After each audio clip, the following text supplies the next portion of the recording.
خۆشەویستی خوا صلی الله عليه وسلم لای خوای گەورە زۆر گەورە و بەڕێزە. لە حەدیثێکی صحیح داهاتووە، لە صحیح سنن نەسائی داهاتووە، خۆشەویستی خوا فەرمێ صلی الله عليه وسلم: إن لله ملائكة سياحين في الأرض يبلغوني من أمتي السلام. خوای گەورە کۆمەڵی مەلایکی داناوە لەسەر زەوی، ئەم مەلایکانە دەسوڕێنەوە و دەگەڕێن.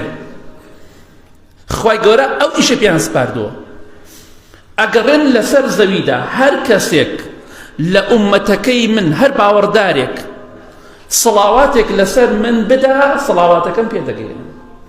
دەڵێن ئەی محەممەد صلی الله عليه وسلم، ئێمە گەڕاین لە فڵان شوێن فڵان کەس سڵاواتێکی لەسەر تۆدا. ئیتر پیاوە یا ئافرەت، گەنجە یا پیرە، سڵاوات بدە لەسەر پێغەمبەری خوا صلی الله عليه وسلم، بۆی ئەو مەلایکانە کە دەسوڕێنەوە ناوت بهێنن. شەرمەزاریە مەلایکە لەسەر زەویا بسوڕێتەوە ناوی منت وتیان نەما بۆ پێغەمبەری خوا صلی الله عليه وسلم. ئەمە ئەو پەڕی شەرمەزاریە، شەرمەزاریە بەخوا.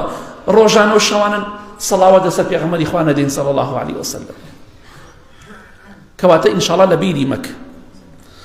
خوای گەورە کارێکی گەورەی پێیان سپاردووە، سڵاواتی من و تۆ بگەین بە خۆشەویستی خوا صلی الله عليه وسلم. کەواتە ئاگادار بن، پێغەمبەری خوا دەفەرمێ صلی الله عليه وسلم لە هەر شوێنێک بوون سڵاواتم لەسەر بدەن، چونکە سڵاواتەکانتان دەگات بە من، خەمتان نەبێ، دەگات بە من، جێگای خۆی دەگرێ، پاداشتی گەورەی لەسەر وەردەگری بە ئیزنی خوا.